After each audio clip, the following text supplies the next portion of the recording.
there can only be 21 million Bitcoins. That's the max. 4 million of them have already been lost. So now we're down to 17 million. And we have the entire world that will be potential users.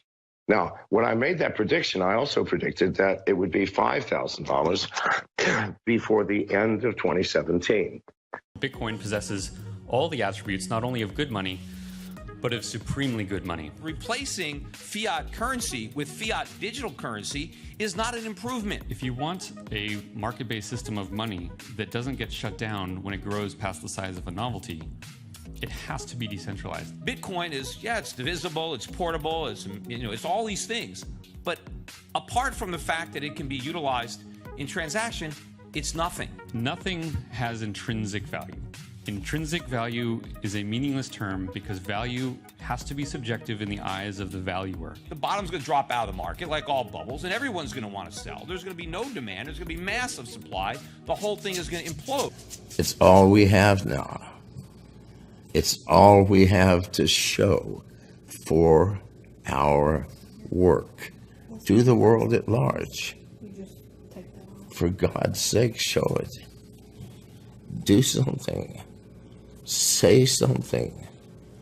Shine that fucking light on the one gem we have produced, which has gone into parts of the world where they don't even have computers. I don't want you guys near each other. This is a raucous crowd. And I have to sit between you. And as you know, the resolution... Yes, yeah. Pass the gentleman. Oh, that's very nice. Okay. You guys getting on. Okay. Please, the resolution, as you know, is Bitcoin or a similar form of cryptocurrency will eventually replace government's fiat money as the preferred medium of exchange. Erik Voorhees, please take the podium and defend that resolution. Thank you.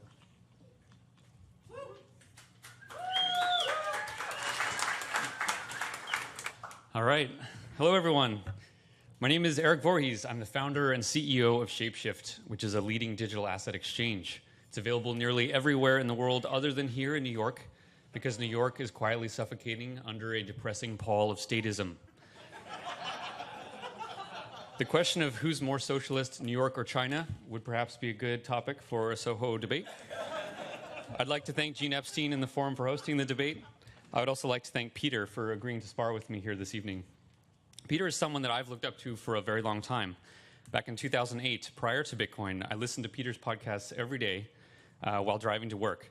Much of what I've learned about money and economics came from him. So Peter, thank you for all that you have taught me over the years. And thank you especially for agreeing to take the position of defending fiat currency tonight, for Lord knows that I never would. Tonight I make the case that Bitcoin or a similar form of cryptocurrency will eventually replace government fiat as a preferred means of exchange. I'll use the term Bitcoin loosely here to refer to any such cryptocurrency that accomplishes that goal. I'm going to construct the argument in 4 pieces. First, why Bitcoin is good money. Second, why fiat is bad money. Third, why gold or other forms of market-based money are insufficient. Fourth, why Bitcoin will win. So first, why is Bitcoin good money? As we all know, mankind has used many different things as money. Monies come and go, and the adoption of one monetary standard over another is the rule rather than the exception throughout history. But a society's choice of money is not arbitrary. There are certain attributes of money which seem preferable to others. Gold scores highly on these attributes, which is why it has remained an indelible monetary standard for millennia. To assess Bitcoin's likelihood of assuming the monetary throne for the next period of human history, one must first understand its attributes. First, I'll point out that Bitcoin possesses all the attributes not only of good money, but of supremely good money. It is not marginally better than alternatives, rather it is in its own league entirely. First, Bitcoin is provably scarce. There are only 21 million of them, and there can never be more. I can tell you exactly how many there will be tomorrow. The answer is 17,130,620. I can tell you the supply a year from now and 10 years from now. Let's see any central bank attempt such a feat. And yet, while scarce, Bitcoin is easily divisible. One Bitcoin can be cut into 100 million pieces and recombined at will. In terms of divisibility, Bitcoin wins hands down over both fiat and gold. Bitcoin is also durable. A Bitcoin exists as a ledger entry.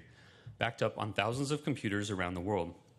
Certainly, if the internet went down, you'd be unable to use Bitcoin, but that is also true of your credit cards, PayPal, banks, and any other form of modern money. So Bitcoin is at no disadvantage to fiat in this regard. Bitcoin is fungible. Each Bitcoin is worth the same as every other. It is recognizable. Every Bitcoin wallet can quickly attest whether a Bitcoin is legitimate or not. A Bitcoin cannot be counterfeited. Unlike with gold, it cannot be filled with tungsten. And as one of its greatest attributes, Bitcoin is highly portable. You can send it anywhere on Earth for very little cost. It moves across borders with ease. It has no concept of borders. It has no weight. It has no smell. It has no physical body that can be blocked or apprehended. Indeed, it is the only form of money today which can be moved at distance without trusting a third party. It is the only money that doesn't require permission from an overseer. Therefore, it is the only money appropriate for free people. Finally, Bitcoin also possesses an important attribute which will one day be seen as critical for good money: programmability.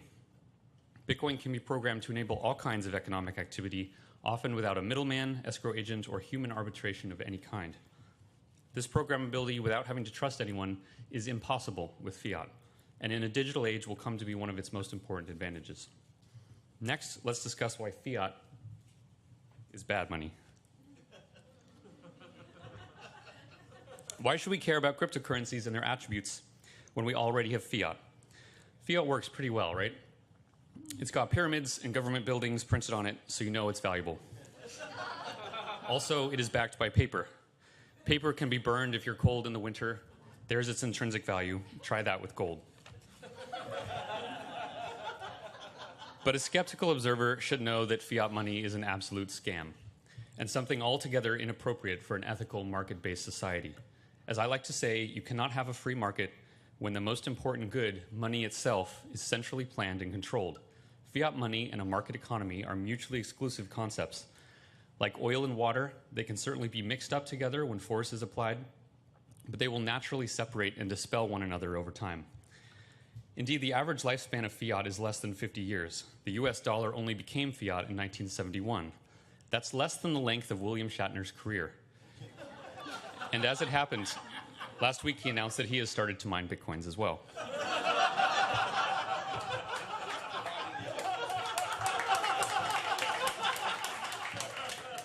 Regardless, when examining its specific properties as money, most ways fiat is unimpressive.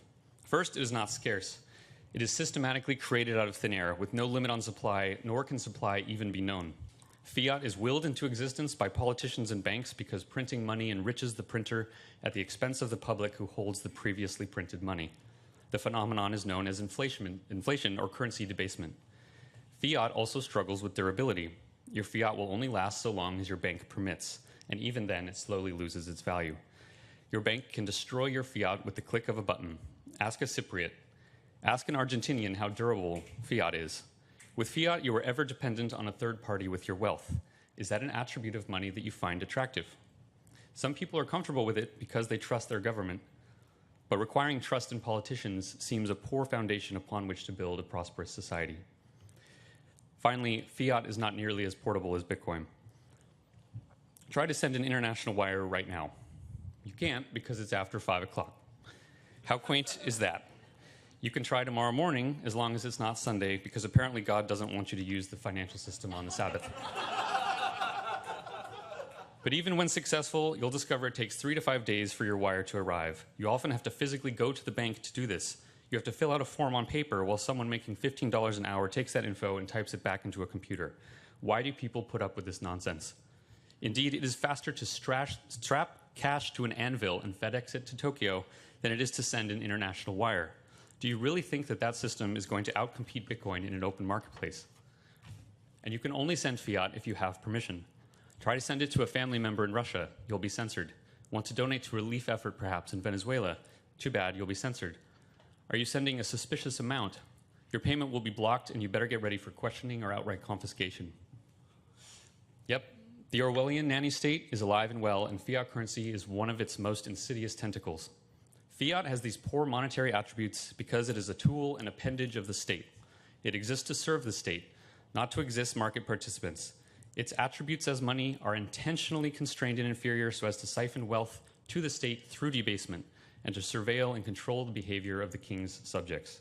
Remember that fiat means value by decree, not by merit. So why are gold and other alternatives insufficient? I love gold. I own gold, and I would like to own more gold. I understand why gold is good money, and Peter has done a great job of teaching such concepts to the public. But gold as a physical, heavy commodity cannot be efficiently used as money at scale. Imagine trying to run payroll with physical gold coins. Try to make change for a pizza with bullion. And forget about payment at strip clubs. Bruising women is not cool. Unless you're the New York Attorney General Snyderman.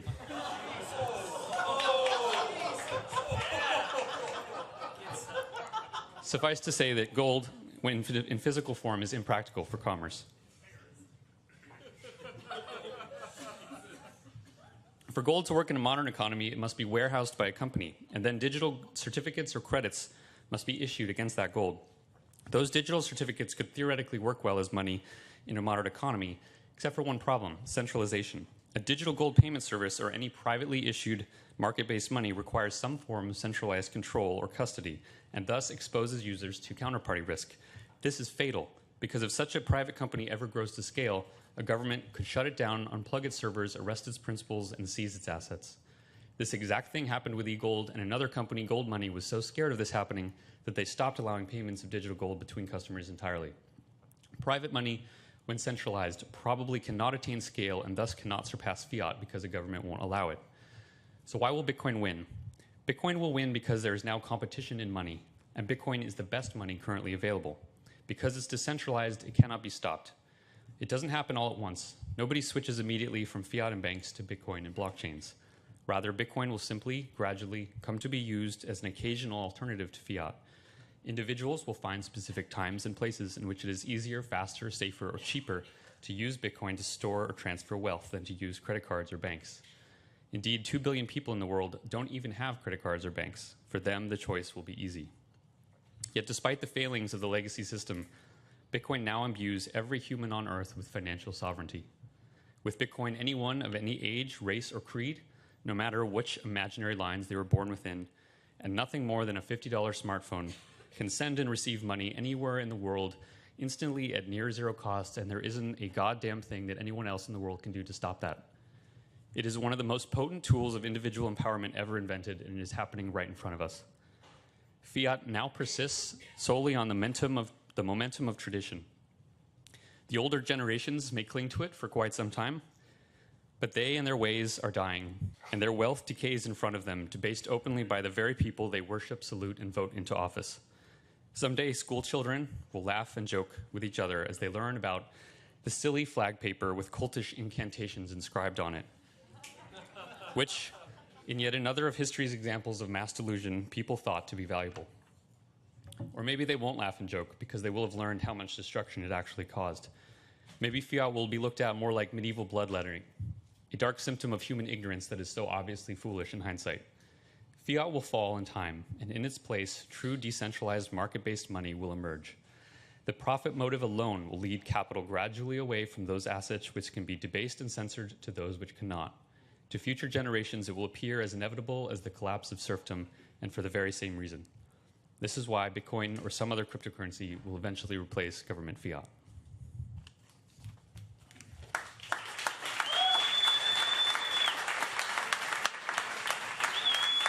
Peter Schiff, take the podium. Peter, arguing for the negative. Take it away, Peter. Yeah, thank you, Gene, for inviting me here. Soho Forum, Reason. I worked with Reason on the Occupy Wall Street video that I did. And Erik, thanks for dressing nicer than Max Kaiser, who was the last Bitcoin debate that I did. And I wish you could have persuaded me to buy Bitcoin a few years ago. But don't confuse the fact that financially Bitcoin has been a success for a lot of people who happen to get into it early, with whether or not it's ultimately going to succeed at replacing the dollar or any other fiat currency as money. And I'm not here to defend the fiat-based monetary system that exists today. I agree with Erik, it is going to fail, and I believe a currency crisis is headed for us. I just don't believe that the future is Bitcoin, that Bitcoin is going to succeed where the dollar or other fiat currencies fail. And to understand money, you have to understand its origins and what it's attempting to do. I mean, before the dollar was a fiat currency, it was a legitimate currency. And what is a legitimate currency? It's a currency that's actually backed by real money. In the case of the dollar, that real money was gold. Gold backed the dollar. And what gave the dollar value was the gold that backed it up. So nobody wanted dollars. Dollars were just a more convenient way of transacting in gold. And, you know, before governments began issuing currency, private banks issued currency backed by gold. Again, the private currency simply facilitated gold transactions. Like, you know, I guess at the strip club, it's easier to put a bill in a stripper than a gold coin, right? So it made it easier. But the stripper is still earning the gold. That's what they wanted. And, you know, and then before they had paper money, they just had gold coins, right? Gold was, you just, you know, had gold coins. And, you know, coins were an improvement over just nuggets, right? Gold bullion. Why were coins better? Because if the coin was made from a mint that you recognize, you knew exactly how much gold was in that coin. And why is that important? Well, because gold was a commodity, right? And if you are exchanging goods or services for gold, you want to know how much gold you're getting, because that's, you know, it's the weight of gold that's important. How much gold am I getting for whatever it is that I am selling, right? And before they had gold, we had barter, right? Everybody just had to trade one product for another product. Gold, money, the invention of money, right, made commerce much more efficient. And of course, gold was not the only money. It wasn't the first money, but it was the best money. And Erik did an excellent job of going over a lot of the characteristics that gold had that made it more efficient as money, other than, let's say, cattle or wheat or oil. Those are commodities, but they don't work as well as money. Gold worked beautifully as money, which is why more and more societies adopted it as money. And what Bitcoin did very successfully is it managed to replicate a lot of those properties that gold had that made it so successful as money. In fact, they created Bitcoin to resemble gold, right? If you look at a picture of Bitcoin, not that it actually exists, but the way they try to, present it on a piece of paper, it's always the color of gold. It looks like a gold coin with a B in the middle of it. How do you create Bitcoins? Well, you mine them. I mean, there's no picks, there's no real mining, but they just called it mining because they wanted to make it sound like you were creating digital gold, right? But the reason that I have referred to it as being fool's gold is because Bitcoin is replicating all of the properties of gold except the most important one, and that's the metal itself, the element, the rare, scarce element that has been valued as a commodity for thousands of years. The reason people wanted gold as money is because it was a luxury good that people wanted. If you didn't want it yourself, somebody else wanted it. You can do all sorts of things with gold other than spend it, right? It's the actual uses, the physical properties. And it's not just the fact that gold is in jewelry, right? That's the most important use, but gold is in all the cell phones that we have. They use it in aerospace, they use it in medicine. I mean, and there's a lot of places that gold would be used, but they don't use it because they use other metals instead that are less expensive. But if they could afford gold, they would use it because gold would do a better job, right? The best teeth, if you want to get a crown, there's gold in it. If you want to save money, then you use something else. But if you want the best, you're going to have gold in there. And so there's real value there. On the other hand, Bitcoin is, yeah, it's divisible, it's portable, it's all these things. But apart from the fact that it can be utilized in transaction, it's nothing. It has no real value into itself as a commodity. There's no way to relate the price of Bitcoin to the price of anything else. I mean, you have thousands of years of history to know how much gold should be worth in terms of oil or wheat or any other commodity or whatever you're doing. But Bitcoin, there's no reference point. It's only existed for 9 years. It never had any value other than as a medium of exchange. there is a supposed 21 million unit scarcity, which is a self-imposed scarcity. The only reason it's scarce is because they created it to be scarce, except it's not scarce because Bitcoin can be forked off as many times as you want. There's Bitcoin Cash, there's Bitcoin Gold, whatever. Meanwhile, there's another 1,500 or so cryptocurrencies that can do everything Bitcoin could do. Some of them can do it better, faster, cheaper. There's no limit to the number of other digital currencies that can be created. There's only one gold. There'll never be another gold. Yeah, there are other metals on the periodic table, but they're not gold. They're not exactly the same as gold. But you can make as many cryptocurrencies that are exactly the same as Bitcoin. They just have a different name. But they have the exact same properties, although they may have better properties. They may be cheaper or faster. But the biggest problem with Bitcoin and why it can never be used as money is because one of the most important functions of money is that it has to be a reliable store of value, not just a medium of exchange. Bitcoin can do that, although it's inefficient. You know, and I think at its peak when Bitcoin prices got up to 20,000, it was something like, I don't know, 50, 60 bucks just to spend one. So obviously, you know, you couldn't use it to buy a cup of coffee if, it costs $60 to buy the $5 coffee. So, it isn't that easy to use, but, maybe if you're trying to buy a car, big payment. But the problem with it is there is no certainty as to its future value, right? You have no idea what Bitcoin is going to be worth from hour to hour, let alone day to day or year to year. In order for something to be money, you need to be able to price products in it. You need to be able to negotiate contracts in it. I need to be able to borrow and lend in it. Right? I need to be able to buy insurance in it. None of these things can ever be done with Bitcoin because nobody knows what, if anything, it's going to be worth in the future. Even Erik doesn't know. Erik, it could be worth $1 million or it could be worth nothing. That can't be money. You can't have a currency that has no reliable store of value. Now, you could say, well, same thing with fiat currency.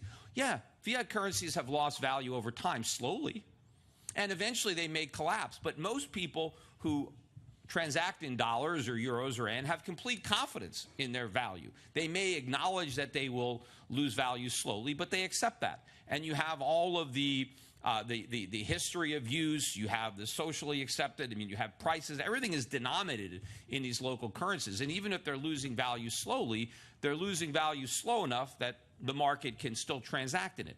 But there is no way to transact in Bitcoin. And if you don't like fiat currency and you want to use something else, it is very easy to use gold. As Erik said, you can have a company like Gold Money, for example, that has been, reinvented now more recently, now that Turk sold to BitGold and they changed the name to Gold Money. But you can have gold on deposit and you can spend your gold. You could transfer it very inexpensively to anybody who wants to accept it. You could break it down into grams and you can buy a cup of coffee with it for less money than it would cost you to buy a cup of coffee using your Bitcoin. Sure, Erik says, well, you have to trust a third party. Well, people have been trusting third parties with gold ever since gold's been money. It worked fine in 19th century America when people trusted third parties with their gold. Brinks is the third party that holds your gold at Gold Money. They've never lost an ounce of gold since they've been storing it in their entire 100-some-odd-year history. Now, could the government come in and maybe confiscate their money? Well, they haven't done it before. In theory, any government can confiscate anything, but, they have gold stored all around the world. Is every single government, is Switzerland, is Hong Kong, is Dubai, is Australia, are all these governments going to start seizing gold from every depository? But the idea to think that governments can't ban Bitcoin if they don't want to, you don't think governments can criminalize the use of Bitcoin? You don't think they can tell the banks that they regulate, you can't do business with anybody who's using Bitcoin? You can't exchange Bitcoin for any fiat currencies? They could put you in jail. They can make the penalty 10 years, 20 years in jail for getting caught with a Bitcoin. It's very easy for the government to criminalize it if they want to do it. I think they have more of a chance of criminalizing that than they would of owning gold. So I think in the end, I agree with Erik completely that the fiat monetary system that we have now is not going to work. But replacing fiat currency with fiat digital currency is not an improvement, right? It is still a fiat. What gives Bitcoin value? The only thing that gives it value is confidence. It's confidence that other people will accept it in the future. That's the same thing that gives the dollar value or that gives the euro or the yen, except with the dollar, you've got legal tender, you've got a whole banking system and a society that's built around it, and the government requires every American citizen to pay their taxes every year, and you have to pay it in dollars. So if you don't want to go to jail, you have to have dollars to pay your taxes. Nobody has to have Bitcoins for anything. Right now, people want Bitcoins because they think they're going to get rich.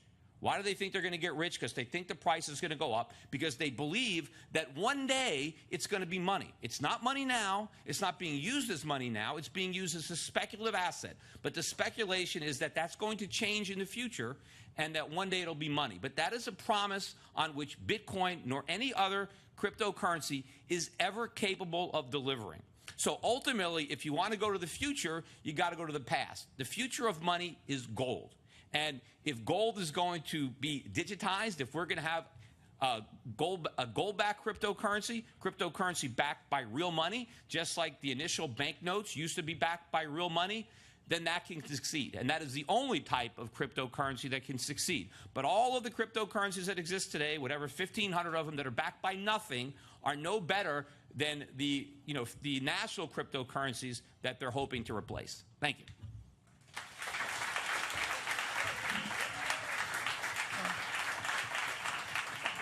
Rebuttal from Erik Voorhees. Take the podium, Erik.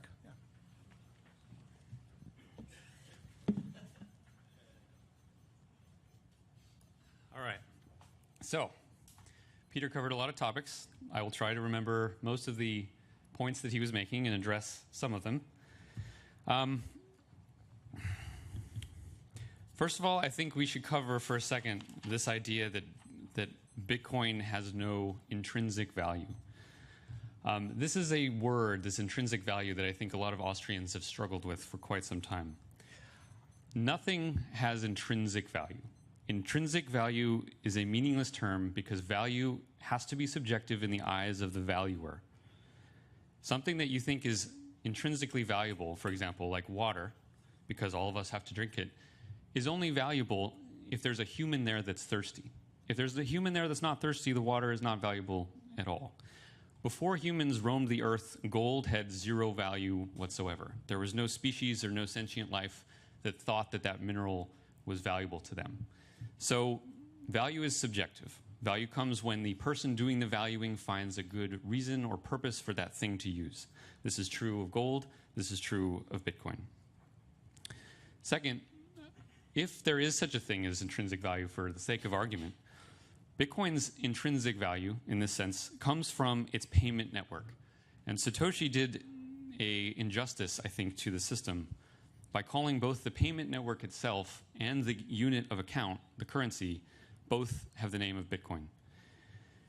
The payment network is the only way in the world that you can send a transaction to someone else in a decentralized way where no one can stop it, between any two people on Earth, no border whatsoever. It cannot be censored, and it is really cheap to actually do it. If that isn't valuable, then I don't know what is. Now, you may say it's not worth the price that Bitcoins are going for today, and that would be a valid argument.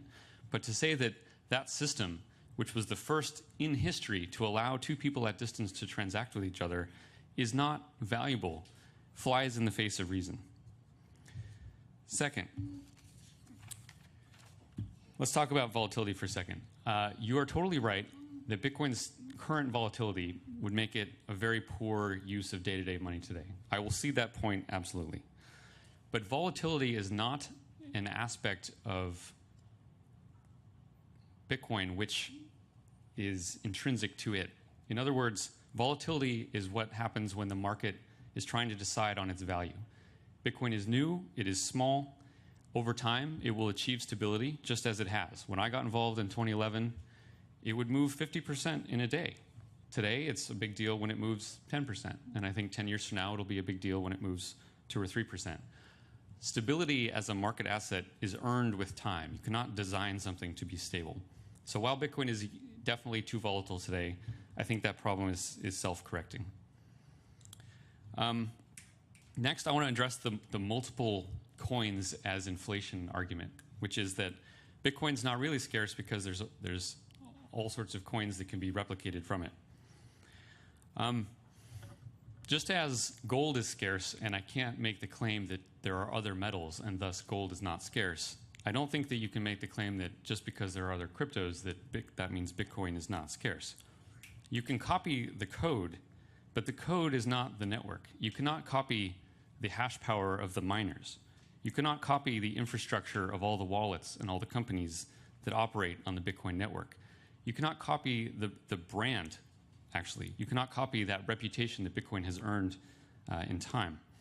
And we don't need to debate this on a theoretical level. We have actually seen this happening. So when we last debated, Peter, a few years ago in late 2013, there was about $10 billion as the entire market cap of Bitcoin. And all the alts, everything other than Bitcoin put together, was about $1 billion. According to your theory, if more blockchains happened and more alts came out, and more money even went into those alts, the market cap of Bitcoin itself should decline. Yet what we've seen is that alts have exploded. They're now $150 billion in value. And Bitcoin also has increased in value. It's now $110 billion in market cap. So if it was true that more coins and blockchains would debase the value of Bitcoin, the market cap of Bitcoin should be far less than it is today. And this doesn't have to be a mystery to anyone. A clone of Bitcoin's code is not a clone of Bitcoin. And then the last thing, so you, I think, are suggesting again that gold is really the way to have a modern society based on honest money. I would absolutely prefer that the world use gold than to use fiat. And I, again, am a big fan of gold, and I understand why it's valuable and why it's useful. But the point remains that it is not practical for commerce unless you are trusting some counterparty.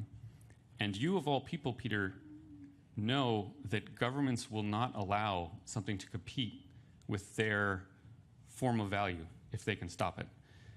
So if you want a market-based system of money that doesn't get shut down when it grows past the size of a novelty, it has to be decentralized. It cannot have an individual person or company or vault that can be seized. If that's what you have, then you will never actually have a free market financial system because the government simply will not allow it. Gold indeed was confiscated in the 30s. This is not some crazy idea. And even though gold worked very well in 19th century America, people weren't doing online commerce in 19th century America.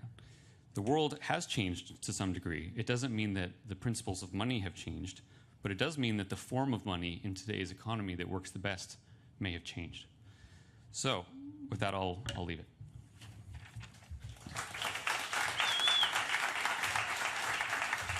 All right, a couple of points. First of all, let me try to go backwards. As far as the argument of government shutting down a competition, and we know they do this, right? I mean, you know, they don't let people compete with the post office, but they allowed Federal Express, right? You know, Uber hasn't been shut down. I mean, that competes with government monopolies on taxi cabs.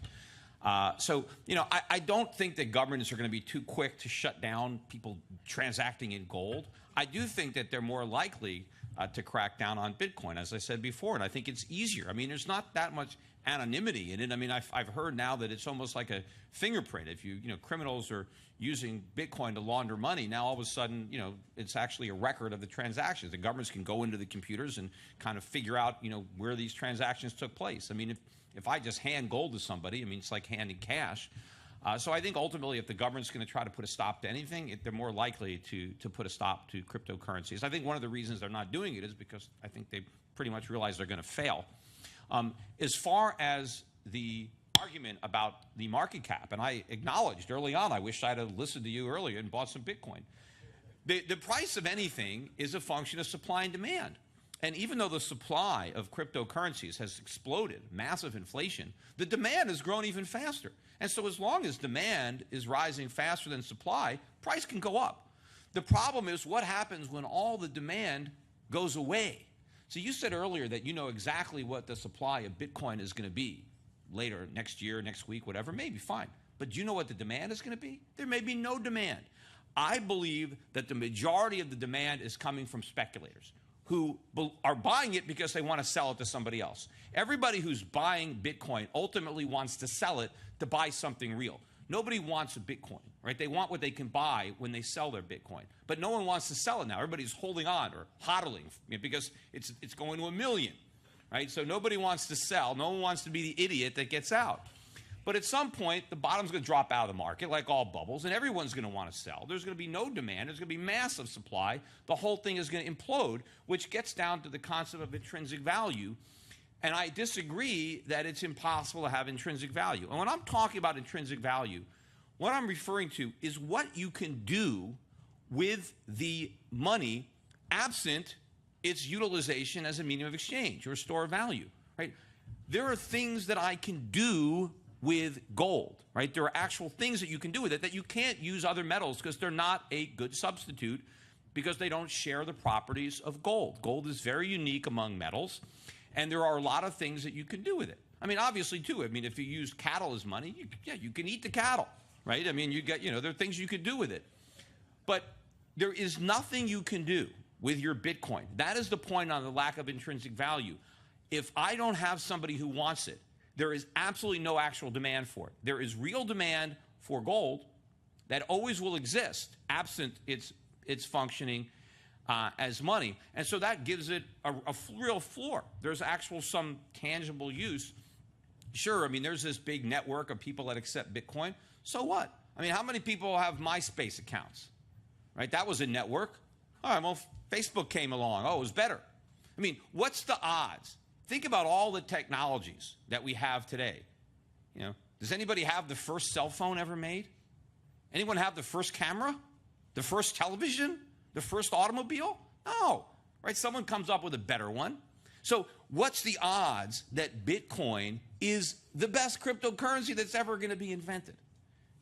And so if it can be easily replaced by something that's better, because, if you look at what you can do with it, well, I could do the same thing with any other cryptocurrency. But the problem is, even if there's a cryptocurrency now that's better than Bitcoin, and there probably are many, there are other ones that have yet to be devised that will be better than those.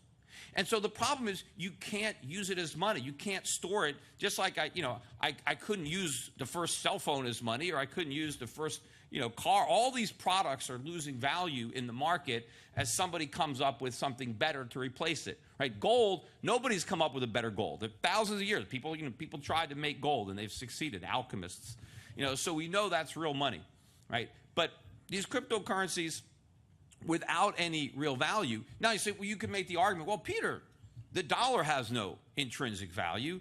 It doesn't. That's right. But what it has is the power of the state, and it has the history of use. I mean, the fact that it used to be backed by gold and now it's not. I mean, the government's watered down our monetary system gradually over time. So we started with all this trust because we weren't just trusting anything because the paper money was backed by gold. But slowly the government went off the gold standard and debased our money, and the dollar's been losing value steadily and slowly over the last 100 years. I mean, eventually it's going to collapse and, it'll go away. But it's a slow process. But I think Bitcoin and all these cryptocurrencies, it's going to be a big process. Because, again, right now, let's say the top was 20,000. I think there's a good chance that the market's topped out. Now, how long is it going to take before it zeroes out? I don't know. There's a lot of trading going on. People are buying and selling. I don't think there's any real capitulation yet. I don't think any of the long-term Bitcoin holders are scared that Bitcoin went down 70%, especially if they've been in it for a long time. But there's a big difference between when your market cap is as high as it is now and you have a 70% drop than when it went from $1 to 30 cents, when people lost their lunch money. Now you got people with their IRA money. You got people with big amounts of money in Bitcoin that got suckered into this mania between 10,000 and 20,000. And I think that, right now, Bitcoin's got a lot going for it because you got all these kids that are now, millionaires driving their Lambos, right? And everybody else has to tune out all the FUD, right? You don't want to, because they're afraid of missing out, all the FOMO, right?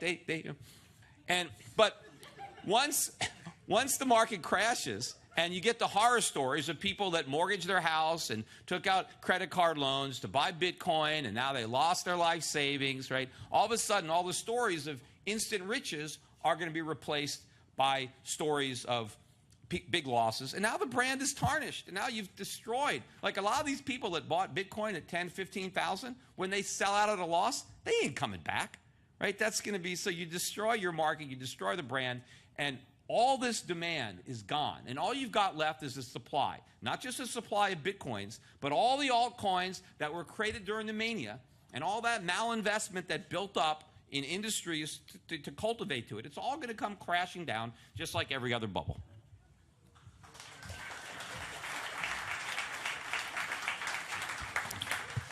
Thank you, guys. We are now going to the Q&A part of the evening. Don Smith, a big Bitcoin bear. Do you have the first question to ask? Take it away, Don. Yeah, hand it back to yeah. Thanks, guys. It was a good debate. I wanted just to point out, I looked at the definition of a fiat currency, and it's a currency that's not backed by anything tangible, and a commodity currency is a currency that's backed by something tangible or a commodity. So I think it's kind of funny that we're debating how bad fiat currency is when Bitcoin, by definition, is a fiat currency. The other thing I would point out, so by definition you have to vote no on the debate. I also point out that you can't really buy anything with a fiat, with Bitcoin right now to speak of. I mean, there's a few places, but and when people talk about hiding money or avoiding taxes, well, anytime you want to buy something, you still got to run it through a bank. I mean, when you sell your Bitcoin, where you have the cash sent to, it's got to go to a bank somewhere. So I don't think it's a very effective way of hiding money. Or I don't even know why criminals would use it, because they have to run it through a bank. So maybe you can explain that to me. I'd like to tell a story. I have a friend who, his wife came in and he said, honey, I didn't want to tell you this, but about 7 years ago, I took all the money out of our piggy bank and I bought Bitcoin. And he said, really? He said, yeah. And it just hit 19,000.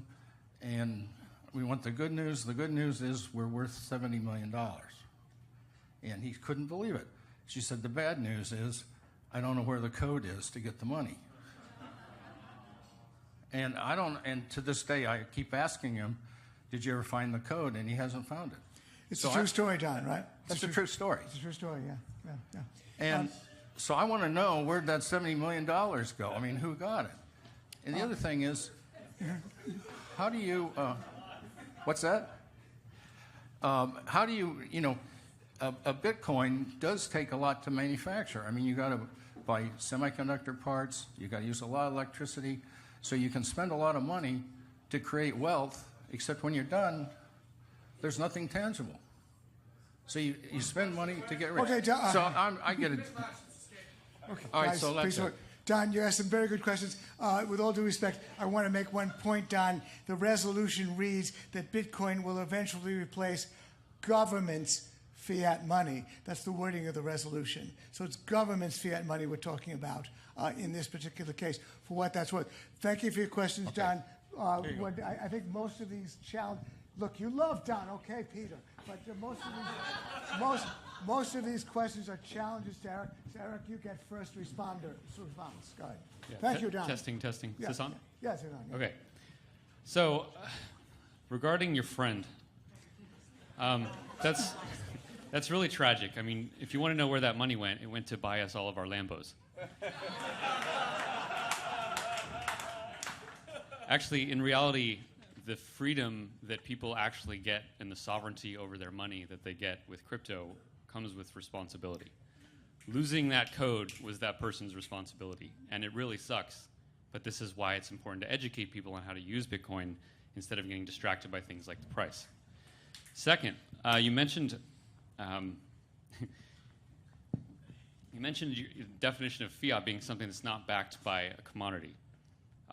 I wonder if you get your definition of inflation also from that same dictionary, because I'm guessing that it's wrong.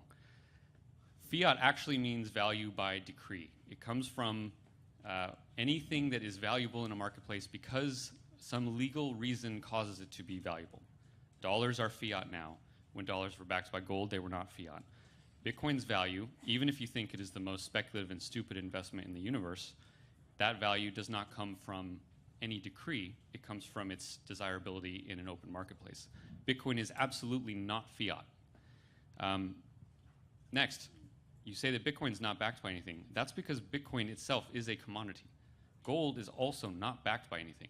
It itself is a commodity that people will find useful for one thing or another.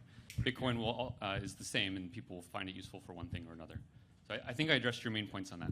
Yeah, my couple of points on it. On when it comes to fiat money, I mean, what Bitcoin has in common with fiat is even though a government didn't decree it as money, there's no law that requires anybody to accept it. What stands behind it is confidence and faith. That you certainly share a lot of confidence and faith in Bitcoin and its future. But I would argue that as a raw commodity, it has no actual utility, which brings me to a good point that I didn't get a chance to raise, and that is the incredible amount of resources in the form of energy that is required to create Bitcoin. I mean, one of the arguments that people can have against the gold standard is that look at how expensive it is to get gold out of the ground. And then if we're just going to stick it in another hole in the ground and no one's going to see it or use it, you know, it's an expensive way to run the monetary system. Now, I think those costs are small compared to the benefits of having sound money versus all the losses imposed by the fiat system. But if you're going to go to a cryptocurrency, at least find one that doesn't cost anything to create. I mean, why have to spend? It actually costs more money to mine a Bitcoin than an ounce of gold. And at least if I take that ounce of gold out of a vault, there is real value there. There's something I can do with that gold. I didn't waste all the resources mining it out of the earth. But the Bitcoin, once this Bitcoin bubble pops, all the electricity that was used to create those Bitcoins was a complete waste. We didn't get anything of value from all those valuable resources that were expended. And you mentioned William Shatner. You know what William Shatner is doing? He's got a power plant.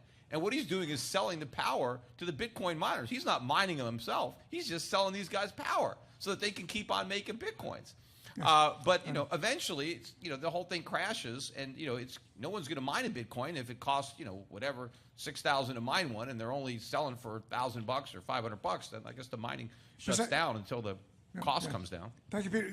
Again, I want to tell the audience that for a very special reason, that resolution says it will eventually replace government's fiat money. Now, Erik is implying that's a redundancy, so to speak, but I meant to put that word in precisely to finesse this issue of fiat money. It's government's fiat money, so that you are still voting on a robust resolution. It will replace government's fiat money. But moderator's prerogative to ask you a question, Peter.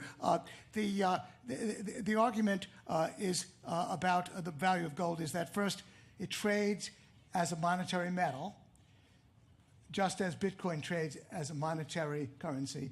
But second, in the case of gold, if it no longer traded as a monetary metal, if there was no demand for it as such, it would collapse in price because its value as an ornamental industrial metal is quite limited. So that 90% of the reason for gold's price is exactly the same as the reason for Bitcoin's price.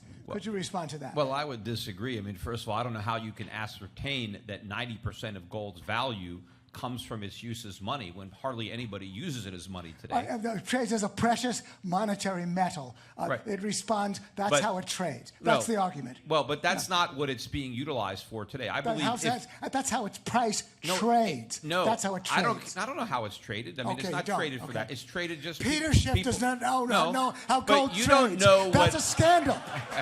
Bear that in mind. If somebody he doesn't know.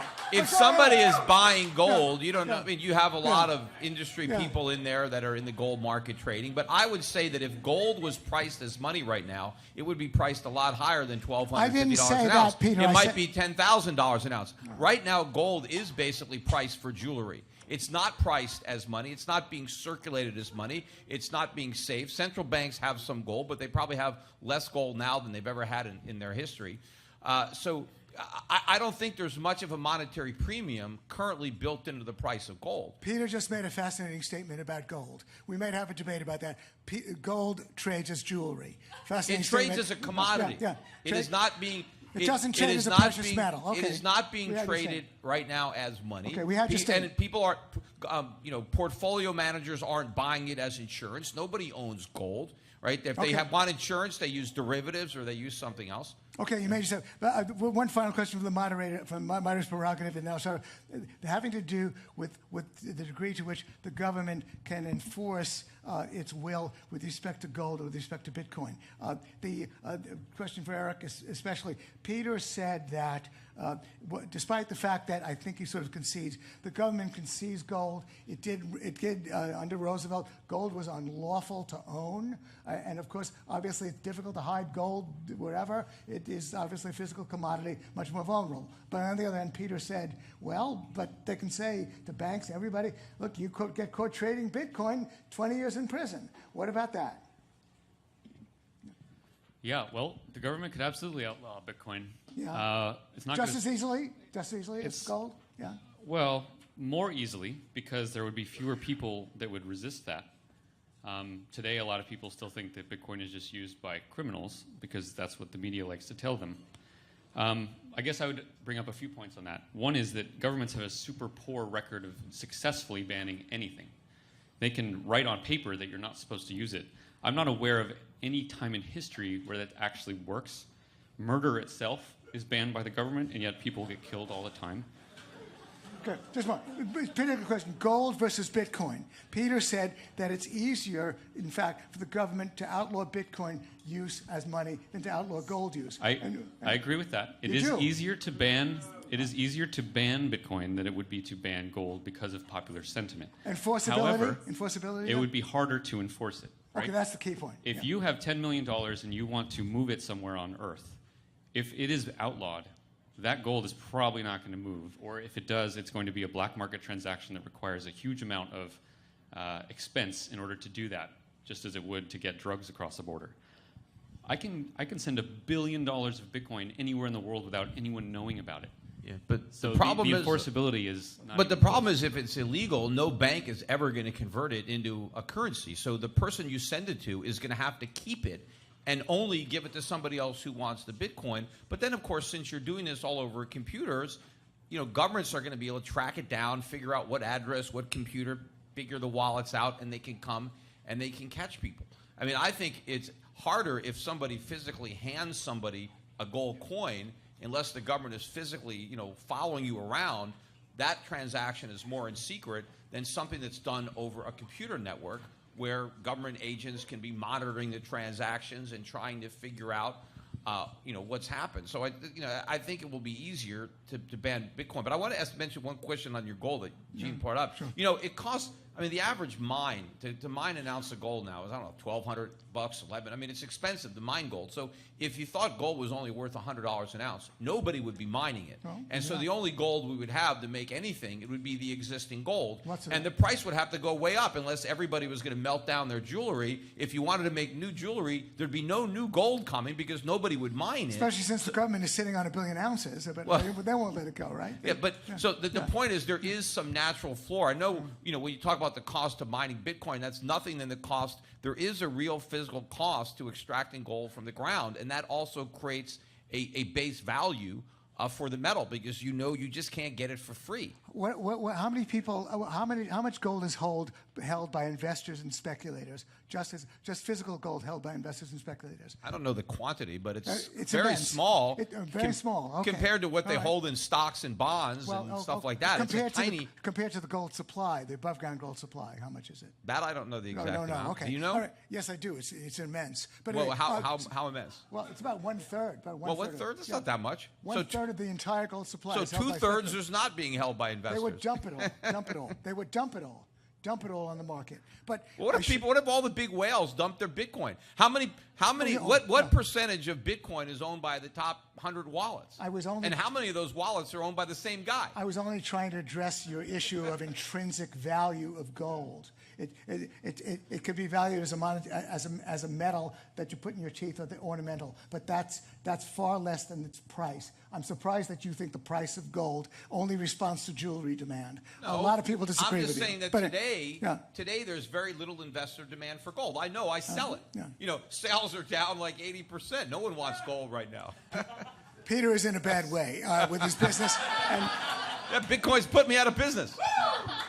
he's getting $2,000 honorarium tonight, so that's going to keep the wolf from the door. I am? Yeah. You didn't know? Yeah. No. You are. I'll take it. Oh, did you expect more? In gold, Bitcoin, fiat, how am I getting paid? Fiat dollars, only fiat. All right, well, I didn't know that. Okay. Okay. He's a happy man now. He didn't know that. Okay. Naomi, you got a question? Yep. So just letting you know, I've sent you a bunch of online questions. Yeah, well, I'm going to go through them. But what's your question? My question is for both of you, actually. Now, Peter, would you be willing to take a Bitcoin versus gold bet with Erik Voorhees here tonight? Well, I think he's already betting on it, and I'm betting against it, so I don't know what the point would be of the bet. Put your money where your mouth is. What bet did you have in mind? Skin in the game. Yeah, just you guys could figure out the details yourself, but essentially you would be shorting Bitcoin, and maybe you would exchange the value. Like if you foresee that in the future gold is going to be worth less than the comparative prices between Bitcoin and gold at the moment, then you would owe each other the opposite whenever the bet ends. I don't know. It's hard to agree on the exact terms because Bitcoin could go up before it goes down. I mean, I have no idea what bet you want to make. No, I have a you could throw one out there. I have a time. Simple arbitrage. You go long Bitcoin and short gold. Peter goes long gold and short Bitcoin. And in 12 months, we pony up. Well, that's a tough bet. I mean, you know, Bitcoin could double any moment, then collapse to zero.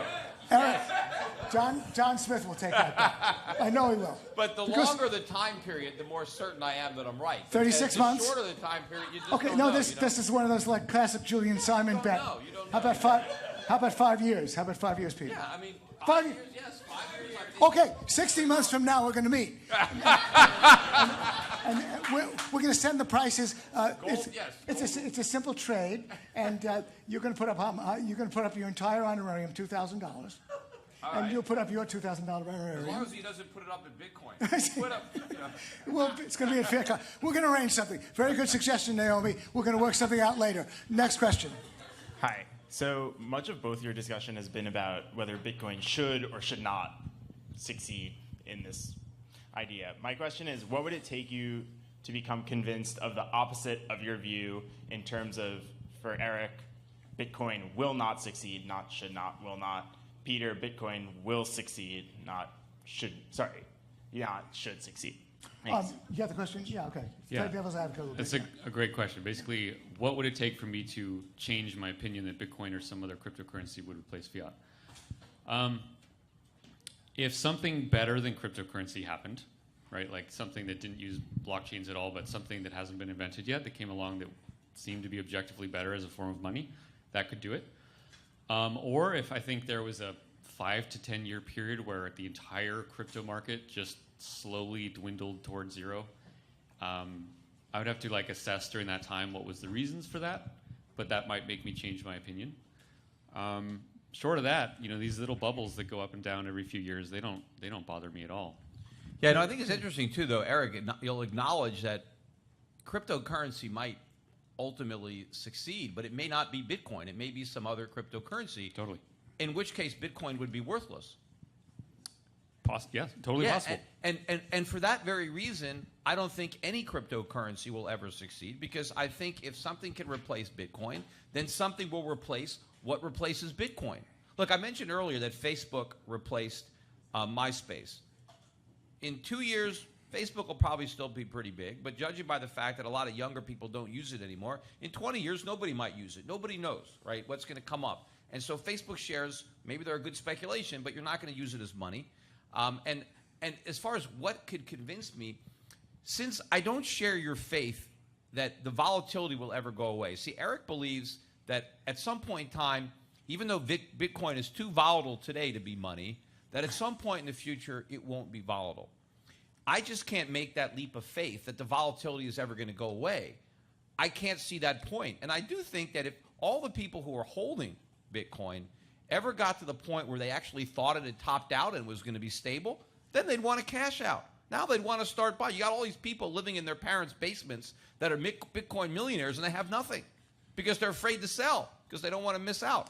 Peter, So I just can't, in my mind, see how it can ever stop going up or stabilize without collapsing as everybody tries to cash out.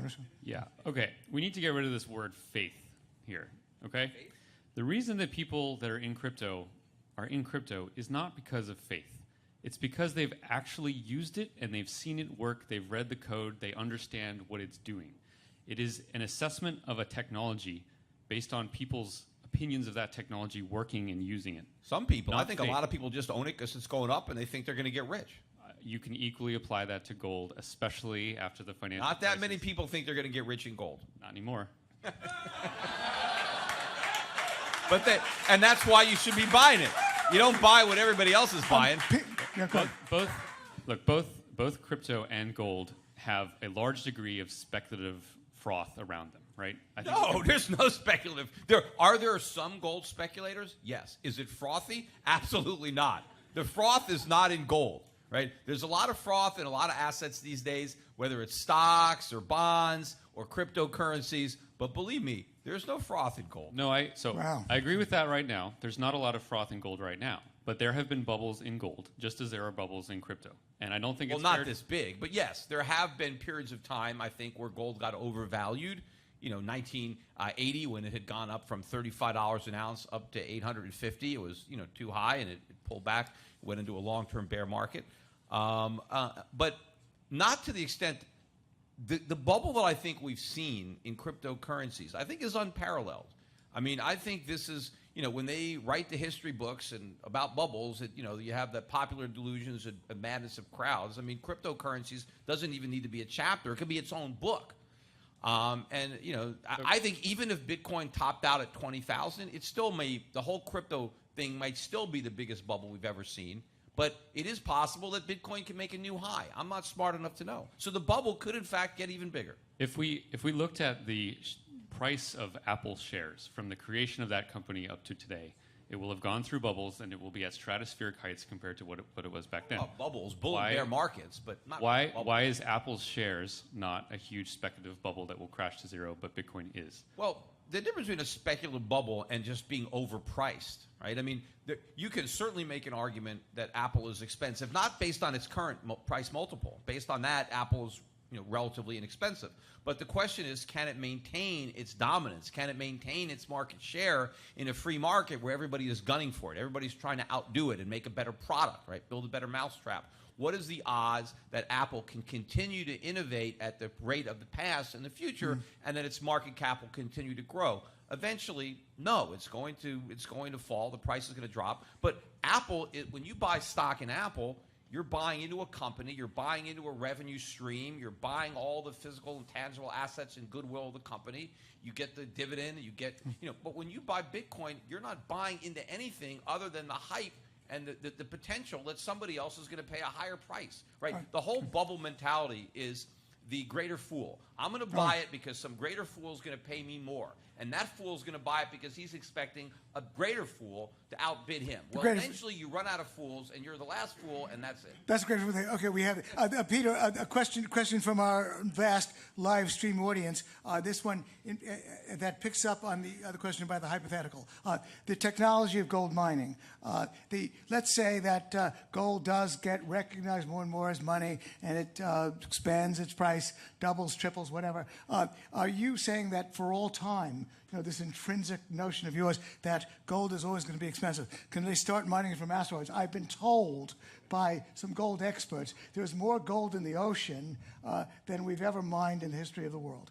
If technology takes off and we can suddenly double and triple the gold supply inside of a few months, what will that do to gold? Well, in look, terms of its scarcity. the gold supply has been growing, for thousands of years. What if there's a technological leap? Look, we've had technological leaps. Yeah. We've already obviously mined the cheap gold. But look, is there gold in asteroids? Probably. In the ocean. I doubt in the ocean. Yeah. Well, I don't know. I mean, maybe there's a lot of stuff in the ocean. I don't know what's down there. There's more gold in the ocean. There's more gold in the ocean than there is anywhere else. Go to the ocean and try to get it. Okay.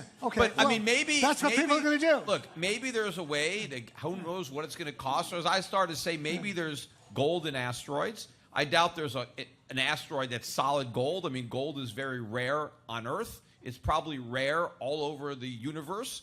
And so if there's an asteroid that has some gold, there's probably not a lot of it. But believe me, if they're going to mine gold in asteroids, the price is going to be sky high because they're going to have to mine every last bit of gold on Earth before someone takes a spaceship up to an asteroid and tries to mine the gold up there and then bring it back down to Earth. I mean, that's going to be some expensive gold. And there is an immense amount of gold in the ocean, just as a matter of fact. But that is a question. Yeah. Yes, thank you so much. Just Gene, quickly, another great debate. Peter, awesome socks. I really love them. Okay, just a quick question for Erik. I have a coworker who prays at the altar of Bitcoin, and I asked him a basic question, and I don't think he answered it adequately, so I'll ask you. You might have touched on something that this could be, but potentially, what do you think is the main obstacle that can impede the growth or the health of Bitcoin? Well, in Bitcoin's early years, the major obstacle impeding its growth was actually all the libertarians that couldn't see a good thing when it hit them. I think that's finally becoming a non-issue anymore. Bitcoin has grown much larger than the libertarian community around the world. And I think at this point, the biggest impediment to its adoption is simply that most individuals still want governments to manage money for them. Until that changes, Bitcoin, I think, will always be playing second fiddle. But I bet on Bitcoin largely because I know that the history of money is full of governments losing control over their fiats. And there has never been a financial crisis in which cryptocurrency actually existed. The next time that happens, I know where a lot of the people are going to be going.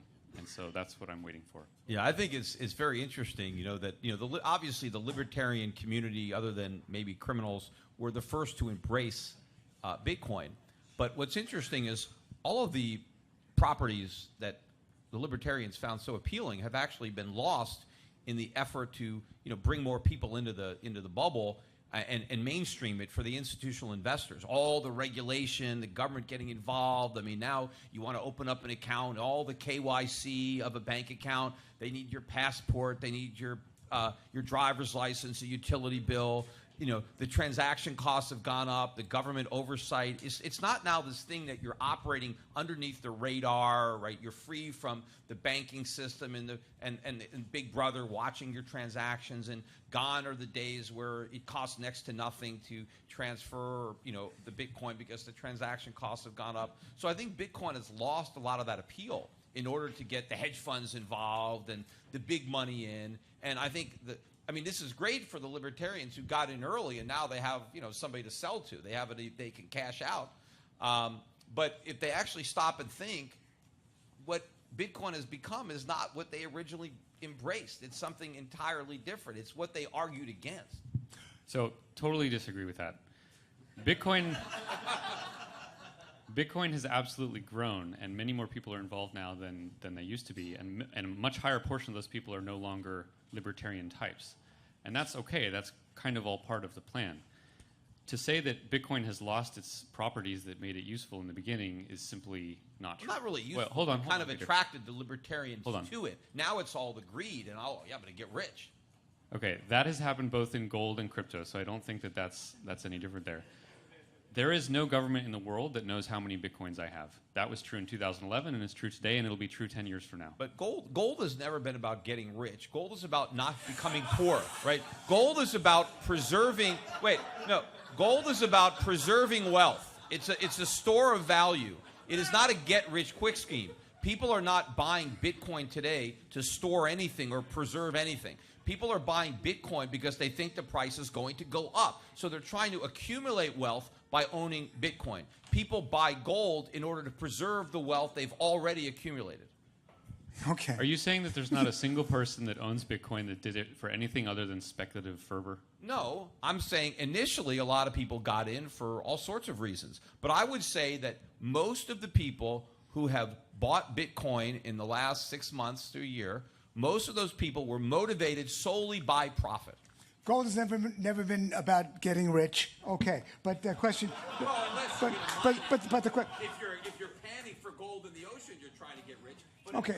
Okay. Fair enough. Okay. You're buying it as a store of value, as a conservative way to protect. It's only what we saw in Deadwood. Okay, I agree with that. But the question. Okay, I'm sorry. A big final question. Could you finally address this question that Peter's challenged?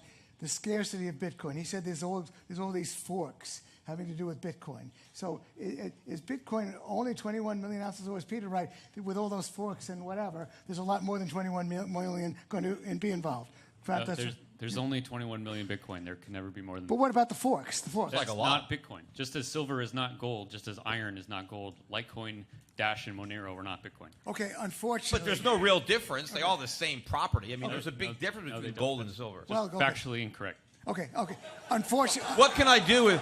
All right. Well, if I was on a desert island with my Litecoin, what could I do with it that I can't do with my Bitcoin?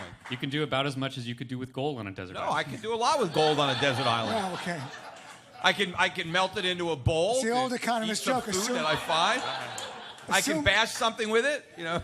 Time for that economist joke. Assume we have a can opener. The economists are on a desert island. But that aside, guys, you were great, and you are going to now finally be able to give the final bashing in the 5-minute of summation. And so, Peter, as the negative, you go last, and Erik has 5 minutes to sum up. Take it away, Erik. Take the podium.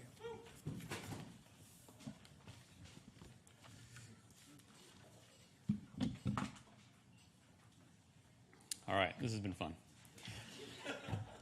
So I first learned about Bitcoin in 2011.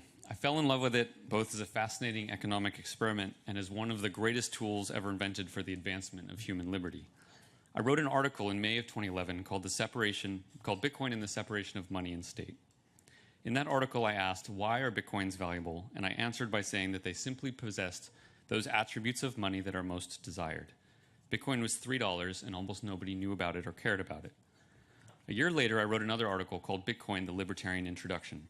This article pointed out that if a marketplace tends to choose the medium of exchange which best works as money, and Bitcoin's specific attributes make it excellent money, then perhaps the marketplace will, over time, increasingly use it for such. By then, Bitcoin had risen over 100% to $7. A year later, in May of 2013, I gave a speech at the San Jose Bitcoin Conference called The Role of Bitcoin as Money. Once again, I argued that Bitcoin's properties would lead it to keep gaining market share against fiat. By then, Bitcoin had risen more than 1,000% to over $150, clearly a bubble, as Peter said later that year. In December of that year, I got to have my first debate with Peter Schiff on his podcast. Yet again, I stated that the technology was immensely valuable and that Bitcoin's utility as an unblockable global payment network meant that it would keep growing. By then, Bitcoin had risen another 500% to over $800. Again, Peter called it a bubble, a beanie baby fad, a Ponzi scheme.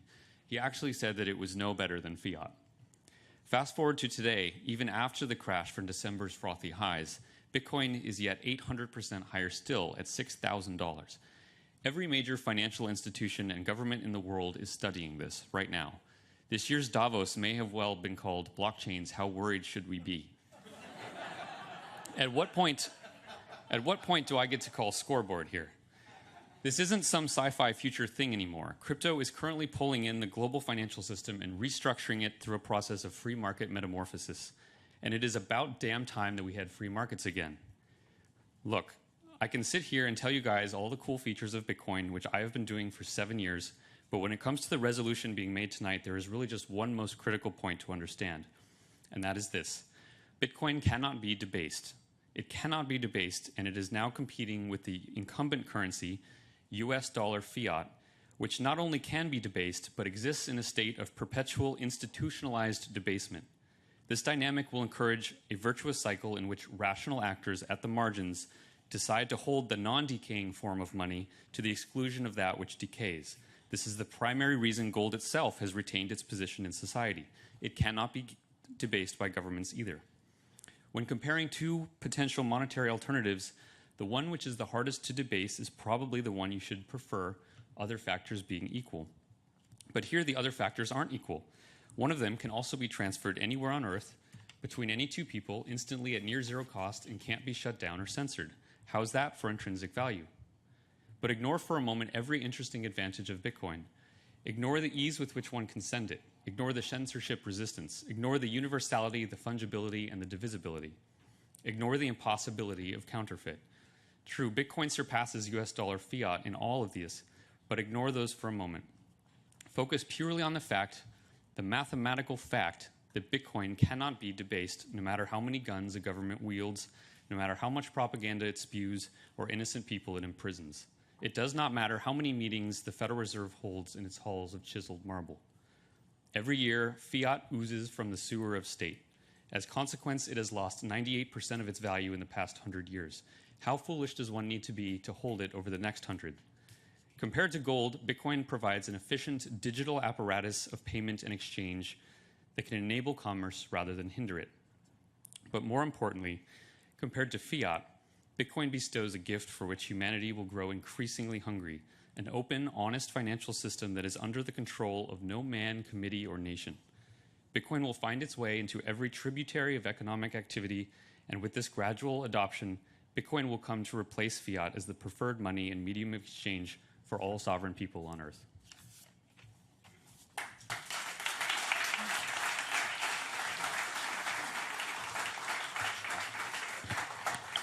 Well, as I admitted before, of all the bubbles that I have not participated in during my career, the one I most regret is Bitcoin. I mean, clearly, if there was ever a bubble that was tailor-made for me, that was the one, right? But just because the bubble has gotten bigger and bigger and bigger doesn't change the nature of what it is. And the fact that you are right now, that there is so much attention being paid to Bitcoin, that wasn't being paid to it when it was $3 a coin, but it is being paid to it now. I think back in December when it was making its peak and the futures were debuting, I was talking on my podcast and I decided to rename CNBC Crypto News Bitcoin, because that's all they talked about. It was nonstop. Of course, they won't have me on to criticize it. They won't have anyone on to criticize it. All they have is one person after another talking about how great it is and how it's going to keep going up. And I would suggest that when you have such mainstream, buying, that you've probably reached a peak. I mean, I brought my high school son here. He's got his friend here from high school, and they both own Bitcoin, although my son was smart enough to sell his. He sold his at 1900, so don't clap. But his friend still has his. But when the high school kids are buying it, look, it's not the bottom anymore. People still trying to tell me it's the ground floor. Buy your Bitcoins now because they're going to $1 million. Look, I could, just because I didn't buy them at $3 or $50 or $1,000 or $5,000 doesn't mean I'm going to make the mistake of succumbing to the greed and buying into them now, because that's how all bubbles die. First you have the skeptics, they don't want to buy it, and then eventually they capitulate, they throw in the towel, their greed overwhelms them, and they buy in, and you make a top, and the market's going to collapse. And that's what's going to happen. I have a pretty good track record of seeing these bubbles, whether it's in the real estate market or the .com market. I mean, if it looks like a bubble, quacks like a bubble, walks like a bubble, it's a bubble. You talk about debasing, that Bitcoin can't be debased. The whole term debasement comes from taking a precious metal and coin and then putting a base metal into it, so you don't really get as much gold as you thought you were getting because you've got some lesser metal instead. Well, you can't debase Bitcoin because there's nothing to debase. There's no value there to start with. It doesn't matter if you had some other cryptocurrency because you've got nothing. And it doesn't matter, whether, I don't have all the Bitcoin that I thought I have, because at the end of the day, there's nothing there. I don't think that the current fiat system will withstand the test of time. I mean, fiat money has been tried and failed all throughout history. I don't think this giant experiment is going to succeed any better. As Erik mentioned earlier, we've only been on this fiat system since 1971, when the U.S. went off the gold standard, and prior to that, we convinced everybody to be on a dollar standard. But the reason the world held dollars was because the dollar was backed by gold, and not only backed by gold, but convertible on demand into gold. And so I think this experiment is going to end. It has done incredible amounts of damage, so I think it's going away. But I don't think we're going to go to Bitcoin or any of these other fiat cryptocurrencies. I think we will go back to where we were. I think the dollar will once again be backed by gold at some point, at some exchange rate, and maybe there will be private companies that will compete with governments by issuing cryptocurrencies backed by something. I happen to think it's best to back them by gold, but somebody could back them by some other commodity.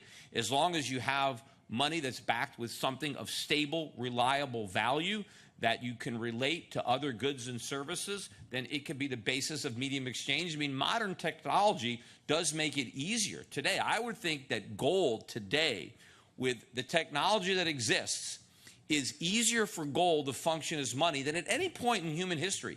And that is the real advancement that we have. Whether it's blockchain or anything else, it's the ability to digitally transfer stored gold around the world. Right? That's what is the evolution or the advancement of money. It's the improvement on what works. You don't need to reinvent something that works. Gold has worked as money since it was first created. In fact, the most prosperous period in American history was when we were on the purest gold standard in American history. And I think that hopefully America will re-embrace that monetary heritage once again, and hopefully the rest of the world will also enjoy the benefits of sound money and move off of the constant booms and busts associated with fiat money. And I think it's ironic that one of the booms and busts is in Bitcoin and cryptocurrencies.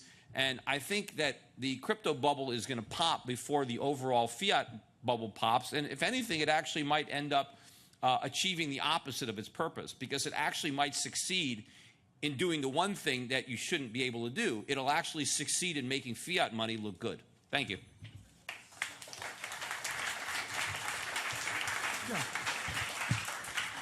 Thank you, Peter. Thank you, Erik, for your superb insights. Again, the resolution reads, Bitcoin or a similar form of cryptocurrency will eventually replace government's fiat money as the preferred medium of exchange. And so we're going to open the final vote. We are ready to close the vote, so could you bring me the results? And I will give it the expert style. Okay. All right. The resolution was, again, Bitcoin will eventually replace government's fiat money as a preferred medium of exchange. The yes votes started at 40% and rose to 55% in the final. So, Erik, so your side, Erik, picked up 15 points. That's the number to beat. Peter did not beat that number. Went from 40% a little bit down to 31. So, Erik, you got the Tootsie Roll. Congratulations. But I think we're done with the majority of the collapse. Erik, when you say that we are done with the majority of the collapse, are we now in what you would call buying territory? Yeah, I think so. I mean, I'd be surprised if Bitcoin falls more than 30% from here, which might still sound like a lot to some people. But yeah, I think anything in the $5,000 to $8,000 range for Bitcoin is pretty reasonable, and in a couple of years will look like a great spot. It's 70% down off its peak, which ain't bad. Now, Erik, there are a whole lot of Bitcoin maximalists on Twitter and even right here on the show that claim that this may be the end of the utility token, that all altcoins will die and that only one chain will survive, and that will be the Bitcoin chain. Are you one of those maximalists? No. Not at all. I mean, Bitcoin, the first bubble of Bitcoin I was in, it fell from $31 to $2. So that's like a 98% decline. Now, a lot of the tokens are pretty much worthless anyway. So some of them should just keep going to zero. Most of them are crap. But that, this process of finding, the gold within the chaos is an important one. So you mentioned that you were a Bitcoin maximalist, but you're not anymore. What is the change of heart? The change in heart, I think, largely came because I realized that digital assets could fill many different use cases, and cryptocurrency was sort of one early one that was successful, but was not at all the only one. And so you're going to get lots of blockchains and lots of different digital assets for all different kinds of use cases. These different blockchains and assets have trade-offs in their features, which means that some of them are good for certain purposes and not for others. And this idea that Bitcoin, with its specific properties, is going to be optimal for every single use case is really naive, and I think cuts against the very decentralization that we were all trying to build in the first place. But Erik, you have Bitcoin maximalists walking around with huge smiles on their faces as if they've been vindicated and that the demise of altcoins is just a few days away. Have they just drunk the Kool-Aid? Well, I'm pretty drunk on the Bitcoin Kool-Aid myself, but I see Bitcoin as one of many assets that is changing how all of finance is going to work. And I don't fall into this tribalism of, one true coin and waving that flag to the detriment of all others. I think a lot of people are not actually very secure fundamentally in how they understand Bitcoin. They don't have the confidence in it that I do. And so when they see other assets, it makes them scared, and they want to dismiss them, make fun of them, insult the people that buy them because they think that helps Bitcoin. But I think it's an adolescent behavior and doesn't help Bitcoin at all. Shouldn't we be all pushing for one agenda at such an early stage of an ecosystem? Yeah, well, and a lot of the maximalists forget what the real fight is about. The fight is not about Bitcoin versus Ethereum. The fight is about decentralized finance versus the banking system.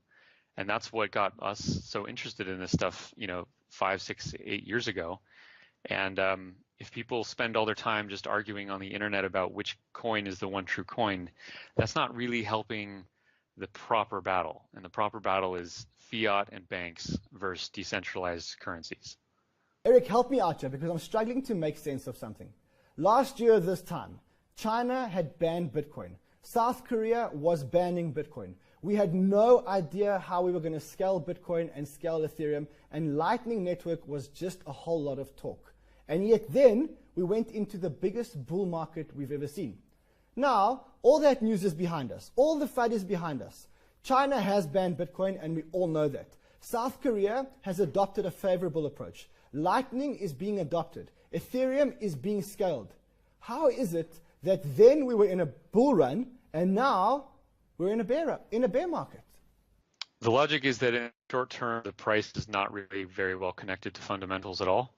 Over the long term it is, but Bitcoin operates on these speculative cycles where most of the price is due to speculation about future value.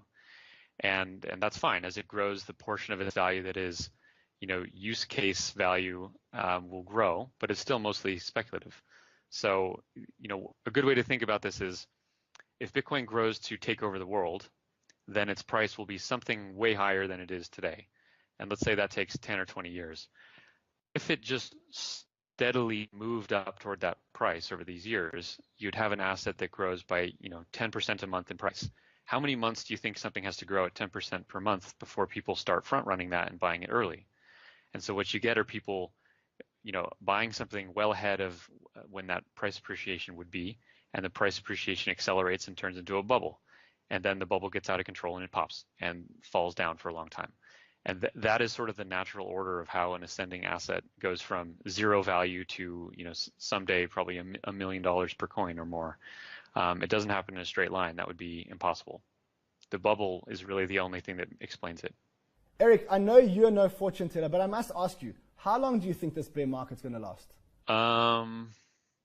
So I don't think it'll fall more than 30% more, at least Bitcoin. I think we should expect 3 to 18 months of sort of stationary price where it's not doing too much. And then I would expect sometime in like mid 2019 or 2020 to have another bubble again. But I also put about 20% confidence in that prediction. I wouldn't be surprised if we hit all-time highs 2 months from now, or if it takes 4 years. You really got to play the long game with this stuff. Tone, the last time we spoke, you were a big Bitcoin bear. In fact, you said that Bitcoin was going to go down to $3,000 US. At the time, I thought you must be high on drugs, but today I actually think I want some of those drugs. Do you still think we're headed towards 3,000 US dollars? Yeah, so $3,000 was like my middle point. Around mid to late January, I basically became a proponent of this bear market, and my most optimistic target was $5,000. My most pessimistic target was $1,300. My most optimistic time end to the bear market was late October, early November. My most pessimistic time period end of the bear market was going to be like August of next year. So I'm actually still waiting for my 4,975 or 5,000 to round off number. It keeps trying to get there, but then it keeps bouncing back because shorts get over leveraged and they get squeezed. So I'm still looking for that $5,000 number. We are probably going lower, but I'm trying not to make too many lower targets until we hit my 5,000. So that's my current target, but we're probably going to go lower than 5,000 as well. Tone, the big question that I've asked everyone else. Last year, this time, we had all the FUD. China ban, South Korea ban, no scaling, etc., etc. This year, that's all behind us. The FUD is gone, and now we're in a bear market. How do you make sense of that? Because like 80 to 90% of the valuation of Bitcoin is still speculators. And when speculators get scared because prices are going down, they overshoot to the downside. Just like we overshot to the upside. Last year, I was pretty adamant that I expected 7,500 in November to be the ultimate high for the year. Now, clearly, you can say I was wrong by a lot because we went all the way to 20K. But in reality, I was only off by 3 weeks. It's just that in those 3 weeks, the price went up a lot. Now, I was a bear when Bitcoin hit 7,500, reversed, and I was looking for my 5,000 number to get hit then and probably lower going into year end. It was hard for me to time the bottom because we reversed at 5,400, didn't quite make it to my 55. But once we got back to that 75 area, I once again became a bull with absolutely no idea where we were going to top. But what I knew at that time was that we were going to come back to 5,000. It didn't matter to me. In late November, early December, when we were flying up above 7,500, the market could have gone to 100K going into January, and I still would have said we're going back to 5K. The market needs to retest prior significant highs. The 5,000 was never retested, and even the 1,300, the $1,200, $1,300 area from 2013 was never retested, and that $1,300 area continues to worry me to this day. Now, Tone, I know you're going to love the next few questions. Tone, Bitmain announced in its IPO pack that it's holding a significant amount of Bitcoin Cash. In fact, it's holding over 5% of the Bitcoin Cash in circulation. Does that pose a risk? What are the implications of this? I mean, it's a huge risk for Bcash. It's only a positive for Bitcoin. It's actually great that they are going public because they're going public, they have to open up their books. They have to be very transparent about everything they do. And this is how we know how much Bcash they're actually holding. And they're holding a significant amount. This shows you that Bitcoin remains as the most decentralized cryptocurrency, not only from a miner perspective, also from a coding perspective, and certainly from a perspective of who holds Bitcoin. There's this giant concentration. It's a huge systemic risk for Bcash because Bitmain can sell that position at any time, and it also potentially shows incompetency in Bitmain and could hurt their stock if the people around the world see that they are holding a huge position that they're counting as an asset that the majority of the people know is just an incompetent technological project. So I think this hurts Bitmain in multiple ways, and it looks very bad for Bcash. It shows how centralized it is from every perspective. You may not believe it, but it's actually not all about Bitcoin. There are a whole lot of other cryptocurrencies out there. In fact, about another 1,800 cryptocurrencies out there. Now, whereas Bitcoin is down 60%, some of the alts are down 95%. Do you think this could be the end of the utility token and the altcoin market? I hope it is, but I don't think I'll be that lucky. It depends. Like if Bitcoin continues this really big bear market, it could really be the end. I mean, people are starting to get wiped out. I have so many friends of mine that didn't listen to me and were making big money, trading on these altcoins, trading on these ICOs, buying them in. And I talked to them in private, and they're all like, yeah, I'm stuck in this position. I'm stuck with all these ICOs and all these altcoins. I'm now down so much, I might as well wait. And this is the kind of mentality that you usually get from people that don't recognize they should have gotten out. So I really hope this is the end of the altcoin market, but I don't know. It's really hard to say where the end is. We can certainly have one more pop, but it would be nice. I also think that it's possible that Bitcoin could get stuck in this, bear market, going into the halving, maybe going into 2020, because all of this needs to purge. People always say how I compare this to 2014 bear market, which fell from 1,200 all the way to $150, and everybody keeps telling me, well, this isn't the same thing. The fundamentals are much better now. Everything is much better now. But my answer to them is, back in 2014, everyone was a Bitcoin maximalist. You asked an average crypto person in 2014, and he'll tell you Bitcoin. Very few people were altcoiners back then. Today, the majority of the people in crypto are altcoiners. I think the fundamentals of Bitcoin are not as great as they were back then because everyone is divided. And I think when all of those altcoins completely decimate, people will realize that it has always been Bitcoin, and maybe people will be united again behind one cryptocurrency that they're introducing to their friends and family. Tone, the blockchain is a technology which has the potential to disrupt every single industry in the world. It could be the biggest revolution of our generation. Yet, as a Bitcoin maximalist, you believe that all the other chains will die and that only Bitcoin will survive. Wouldn't it be a tragedy if after this whole revolution, only one chain survived, and that was the Bitcoin chain? I don't think so. I think all of those other blockchains are just insecure. What I think would be a tragedy is people believing that Ethereum is A, immutable, and B, technologically scalable. And if you start building out your businesses, and these businesses are critical to the economy of your country, and the insecurity of Ethereum causes a major implosion in Ethereum, it would actually end a lot worse than if you just went with a centralized solution. I think the Bitcoin blockchain is the only one that can be considered secure, sustainable, and scalable. And even that is not guaranteed. With something like Ethereum or any other blockchain, it's just too risky to put anything of substance on it because it may actually disappear. Even Bitcoin itself is still, I believe Bitcoin is going to survive into the future, but and people need a little more confidence on that. I just think it's dangerous to use any of those other ones. We only have one internet today, and I'm only expecting one public blockchain into the future, just the way the internet is. I mean, Amazon is not an innovation. Amazon is just mail order catalogs utilizing the latest technology of the internet. I think whichever companies find a way to utilize the Bitcoin blockchain, those companies are going to succeed. I don't believe in this, you have to decentralize everything. Yeah, I need my own currency. It's almost like saying I need my own language, and people have to speak my language in order to do business with me. I find that a little bit ridiculous.